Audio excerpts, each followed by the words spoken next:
Hello friends, എല്ലാവർക്കും കാറ്റത്തെ ക്ലിക്കൂടുന്ന super hit പരമ്പരയുടെ നാളത്തെ സൂപ്പർ പ്രൊമോ വിശേഷത്തിലേക്ക് സ്വാഗതം. അതിനു മുമ്പ് നിങ്ങൾക്ക് ആർക്കെങ്കിലും ഞങ്ങളുടെ ചാനൽ ഇഷ്ടപ്പെട്ടുവെങ്കിൽ സബ്സ്ക്രൈബ് ചെയ്യണം, ലൈക്ക് ചെയ്യണം, കമൻറ്റ് ചെയ്യണം. എല്ലാ ദിവസവും പുതുപുത്തൻ വിശേഷങ്ങളുമായിട്ട് ഞങ്ങൾ എത്തുന്നുണ്ട്.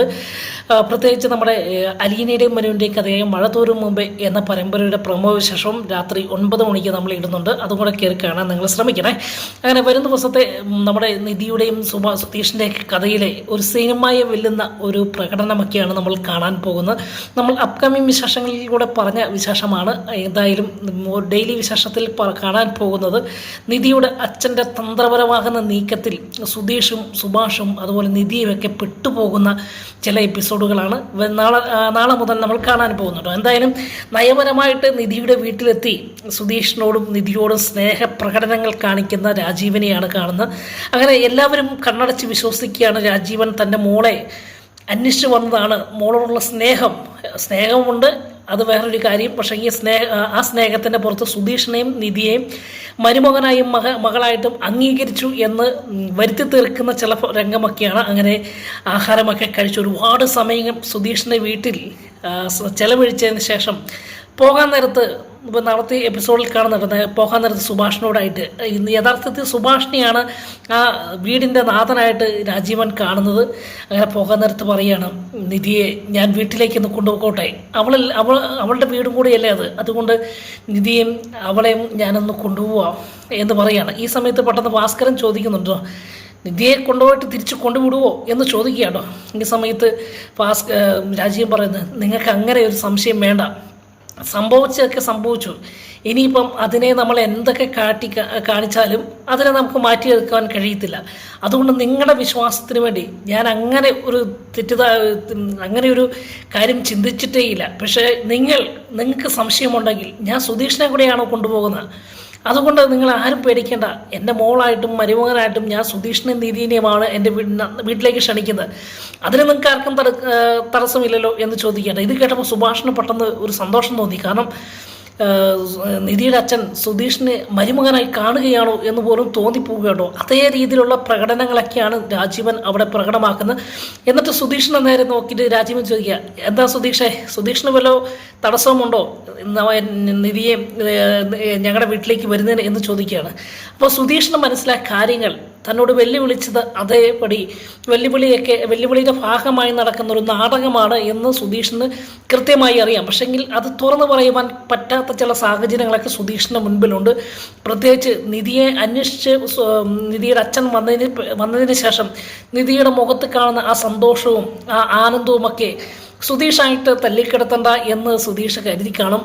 എന്തായാലും സുധീഷ് ഒരു മനസ്സോടുകൂടി ഒരു കുഴപ്പമില്ല എന്നുള്ള രീതിയിൽ നിൽക്കുന്നൊരു ഭാഗമുണ്ട്. ആ സമയത്ത് രാജീവൻ പറയുകയാണ് എല്ലാവരോടും, ഭാസ്കറിനോടും സുഭാഷിനോടുമായിട്ട് പറയുകയാണ്, കണ്ടില്ലേ സുധീഷിനും ഒരു കുഴപ്പവുമില്ല, പിന്നെ നിങ്ങൾക്ക് എന്താണ് കുഴപ്പം? സുധീഷിനും നിധിക്കും വീട്ടിലേക്ക് വരുന്നതിനോ അവിടെ ഒരു ദിവസം നിൽക്കുന്നതിനോ, ഒരു ദിവസം നല്ല എത്ര ദിവസം വേണമെങ്കിലും നിൽക്കാം, അവർക്ക് വേണ്ടപ്പെട്ട അവരുടെ വീടല്ലേ, അതുകൊണ്ട് അവർക്ക് സമ്മതം വാങ്ങി പിന്നെ നമ്മൾ എന്തിനാണ് ഇങ്ങനെ ഇതിനകത്ത് തടസ്സം നിൽക്കുന്നത് എന്നൊക്കെ ചോദിച്ച് രാജീവൻ തന്ത്രപൂർവ്വം നയപരമായിട്ട് കാര്യങ്ങൾ ഓപ്പറേറ്റ് ചെയ്യുകയാണോ. അതിനുശേഷം നിധിക്കും സന്തോഷമായപ്പോൾ അങ്ങനെ നിധിയും സുധീഷും വീട്ടിലേക്ക് പോകുവാൻ, അല്ലെങ്കിൽ രാജീവൻ്റെ കൂടെ വീട്ടിലേക്ക് പോകുവാനുള്ള തയ്യാറെടുപ്പുകൾ നടത്തുകയാണ്. അങ്ങനെ വീട്ടിലേക്ക് വരും ദിവസത്തെ എപ്പിസോഡിൽ കാണുന്ന വീട്ടിലേക്ക് പോകുമ്പോൾ തന്നെ സുധീഷിനോട് രഹസ്യമായിട്ട് രാജീവൻ പറയുന്നുണ്ട്, എടാ ഞാൻ പറഞ്ഞ കാര്യങ്ങളൊക്കെ ഏകദേശമൊക്കെ 90% നടക്കുന്നുണ്ട്, നിനക്ക് മനസ്സിലായില്ല ഞാൻ ആരാണെന്ന്. നീ എന്താണ് വിചാരിച്ചത്? നിന്നെപ്പോലുള്ള ഇതിൻ്റെ കൂടെ എൻ്റെ മോളെ ജീവിക്കാൻ ഞാൻ അനുവദിക്കുമെന്നാണോ? നിൻ്റെ കൂടെ എൻ്റെ മോളെ ഒരാഴ്ചയെന്നല്ല, 2 ദിവസത്തിനകം നിൻ്റെ കൂടെ നിന്ന് എൻ്റെ മോളെ ഞാൻ അടർത്തി മാറ്റും, അത് നീ നോക്കിക്കോളാൻ പറയുകയും. എന്തായാലും ഇപ്പോൾ നീ ഞങ്ങളുടെ വീട്ടിലേക്ക് വരികയല്ലേ, ബാക്കി അവിടെ വെച്ച് നമുക്ക് സംസാരിക്കാം എന്നൊക്കെ പറഞ്ഞ് സുധീഷിനെയും നിധിയുമായിട്ട് രാജീവൻ വീട്ടിലേക്ക് പോകുന്നു.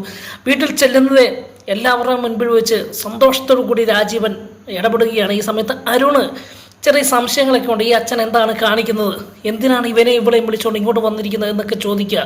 അപ്പം രാജീവൻ പറയടാ, നീ ഒന്ന് അടങ്ങിയിരിക്കുക, ഇതൊക്കെ ഞാൻ കാര്യങ്ങൾ ചെയ്തോളാം, നിധിയല്ലേ നമുക്ക് ആവശ്യം, അവളെ ഇപ്പോൾ നമ്മുടെ കൂടെ വരണമെങ്കിൽ, ഇന്ന് എൻ്റെ കൂടെ വരണമെങ്കിൽ സുധീഷും കൂടെ വരണമായിരുന്നു. അതുകൊണ്ട് ഞാൻ ചെയ്ത കാര്യമാണ്. നീ നടങ്ങി നിൽക്കുക. ഇവനെ നമുക്ക് ഒഴിവാക്കുവാനുള്ള ഏറ്റവും നല്ലൊരു അവസരമാണ്. അതുകൊണ്ട് നീ ഇതിനകത്ത് കയറി ഇടങ്കോലിട്ട് കുളമാക്കല്ല് എന്ന് പറയട്ടോ.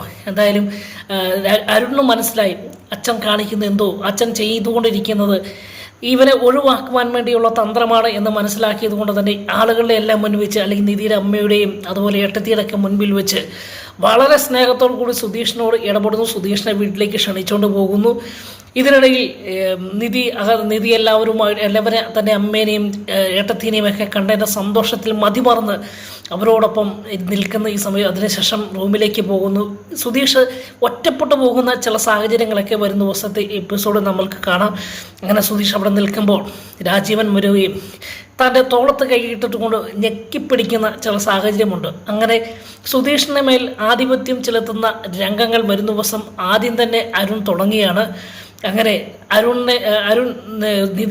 സുധീഷിനെ ആ വീട്ടിൽ വെച്ച് കയറി ചെന്ന് ആ നിമിഷം തന്നെ അപമാനിക്കുകയും നിധിയില്ലാത്ത സമയം നോക്കി അപമാനിക്കുകയും, നിനക്ക് ഒരാഴ്ചയിൽ നിന്ന് ഞങ്ങൾക്ക് നിധിനെ നിൻ്റെ മുൻപിൽ നിന്ന് കൊണ്ടുപോരാൻ ഞങ്ങൾക്ക് ആവശ്യമില്ല, സമയമൊന്നും വേണ്ട, ഇപ്പോൾ നിനക്ക് മനസ്സിലായില്ലേ? അതുകൊണ്ട് നിധി തന്നെ നിന്നെ ഈ വീട്ടിൽ നിന്ന് ഇറക്കി വിടുന്ന ഒരു സാഹചര്യം ഞങ്ങൾ ഉണ്ടാക്കുമെന്ന് പറഞ്ഞ് അരുണും വെല്ലുവിളിക്കുന്ന ചില രംഗങ്ങളൊക്കെ വരുന്ന ദിവസത്തിൽ എപ്പിസോഡിലുണ്ട്. അപ്പോൾ സുധീഷിന് എന്ത് ചെയ്യണമെന്നറിയത്തില്ലാതെ ഒരു വലിയൊരു വെപ്രാളത്തോടു കൂടി മുൻപോട്ട് അന്തിച്ചു നിൽക്കുന്ന സുധീഷിനെയൊക്കെ നമുക്ക് വരുന്ന ദിവസത്തെ എപ്പിസോഡിൽ കാണാം. അതിനുശേഷം നിധി പെട്ടെന്ന് ഇറങ്ങി വന്ന് സുധീഷിനെ വിളിക്കുകയാണ്, വന്ന് റെസ്റ്റ് എടുക്കുക എന്നൊക്കെ പറഞ്ഞ് സുധീഷുമായിട്ട് കുറച്ച് അധികം സമയം സംസാരിക്കുന്നു. ഈ സമയത്ത് രാജീവും നമുക്ക് ഒഴിവായി മാറി നിൽക്കുന്ന ചില രംഗങ്ങളൊക്കെ നമുക്ക് കാണാം. അവരെന്തായാലും നിധി പറയുകയാണ്, ഞാൻ ഒരിക്കലും വിചാരിച്ചില്ല അച്ഛൻ എന്നെ വന്ന് വിളിച്ചുകൊണ്ട് വരുമെന്നും അച്ഛന് എന്നോട് ഇത്രയും ഉണ്ടായിരിക്കും എന്നൊന്നും ഞാൻ ഒരിക്കലും വിചാരിച്ചില്ല എന്ന് പറയാം. അപ്പോഴും സുധീഷിന് വേണമെങ്കിൽ തുറന്നു പറയാം, ഇത് നിൻ്റെ അച്ഛൻ കാണിക്കുന്ന ഒരു തന്ത്രമാണ്, എന്നെ ഒഴിവാക്കാൻ വേണ്ടി, അല്ലെങ്കിൽ നിന്നെ എങ്ങനെയെങ്കിലും ഇവിടെ തിരിച്ചു കൊണ്ടുവരികയും ആ സൂര്യയുമായിട്ട് വിവാഹം കഴിപ്പിക്കുവാനുള്ള പ്ലാനാണെന്നൊക്കെ വേണമെങ്കിൽ പറയാമായിരുന്നു. പക്ഷെങ്കിൽ നിധിയുടെ സന്തോഷം തല്ലിക്കെടുത്താതിരിക്കുവാൻ വേണ്ടി സുധീഷ് അതെല്ലാം മനസ്സിൽ ഒതുക്കുകയും ആ നിധി പറയുന്നതിന് മൂളൽ മാത്രം, അല്ലെങ്കിൽ യെസ് പറയുന്ന ഒരു സുധീഷിനെ മാത്രമാണ് നമ്മൾ വരുന്ന ദിവസത്തെ എപ്പിസോഡിൽ കാണുന്നത്. അതിനുശേഷമാണ് വലിയൊരു ചതിയിലേക്ക് സുധീഷിനെ തള്ളിയിടുവാൻ രാജീവും അരുണും അതുപോലെ തൻ്റെ കുടുംബവും ഒന്നായി നിൽക്കുന്ന ചില രംഗമൊക്കെയുണ്ട്. അതിനോടൊപ്പം ഈ നിധിയുടെ അമ്മയും ഈ നിധിയെയും സുധീഷിനെ ചതിക്കുവാനുള്ള ആ പ്ലാനിങ്ങിൽ അംഗമാണ് എന്നുള്ളതും വരുന്ന ദിവസത്തെ എപ്പിസോഡുകൾ കാണുമ്പോൾ നമുക്ക് മനസ്സിലാക്കാൻ കഴിയും. അങ്ങനെ എന്തായാലും ഇതിനു ശേഷം സുധീഷ് ആ വീട്ടിൽ നിന്ന് പോയതിൽ പിന്നെ സുഭാഷിനും ഹരീഷിനും നികേഷിനൊക്കെ വളരെ സങ്കടമുണ്ട്. മനസ്സിലൊരു ഭയവുമുണ്ട് കേട്ടോ. സുധീഷിന് എന്തിനായിരിക്കും, ഹരീഷിനാണ് ഈ ഭയം ഉണ്ടാകുന്നത്. കാരണം ഹരീഷിനോട് സുധീഷ് എല്ലാം തുറന്നു പറഞ്ഞതാണ്, ഇതുപോലെ നിധിയുടെ അച്ഛൻ വന്ന് എന്നെ ഭീഷണിപ്പെടുത്തിയെന്നും അതുപോലെ വെല്ലുവിളിച്ചിട്ടുമുണ്ടെന്നും നിധിയെ ഒരാഴ്ചക്കുള്ളിൽ എന്നിൽ നിന്ന് അകറ്റുമെന്ന് വെല്ലുവിളിച്ചിട്ടുണ്ടെന്നും ഹരീഷിനോട് പറഞ്ഞിരുന്നു. അതുകൊണ്ട് തന്നെ ഹരീഷിന് വലിയ വെപ്രാളവും അതുപോലെ സുധീഷ് നിധിയുടെ അച്ഛനും അമ്മയും അച്ഛൻ വന്ന് രണ്ടുപേരെയും വിളിച്ചുകൊണ്ട് പോയതിൻ്റെ സന്തോഷവുമൊക്കെ പ്രകടമാക്കുന്ന ഒരു എപ്പിസോഡുകളായിരിക്കും വരുന്ന ദിവസത്തെ എപ്പിസോഡിൽ കാണുന്ന. വീണ്ടും അവധി ദിവസമായതുകൊണ്ടായിരിക്കും, 2 ദിവസം അവധി ദിവസമായതുകൊണ്ടാണ് നമ്മൾ 2 എപ്പിസോഡുകളാണ് ഇപ്പോൾ പറയുന്നത്. എന്തായാലും വലിയൊരു ചതിയിലേക്ക് സുധീഷിനെ തള്ളിയിടുന്ന ഒരു രംഗമൊക്കെ വരുന്ന ദിവസത്തെ എപ്പിസോഡ് മുതൽ കാണാം. വീണ്ടും അടുത്ത ദിവസത്തെ വിശേഷമായി കാണും വരെ എല്ലാവർക്കും ഗുഡ് ബൈ.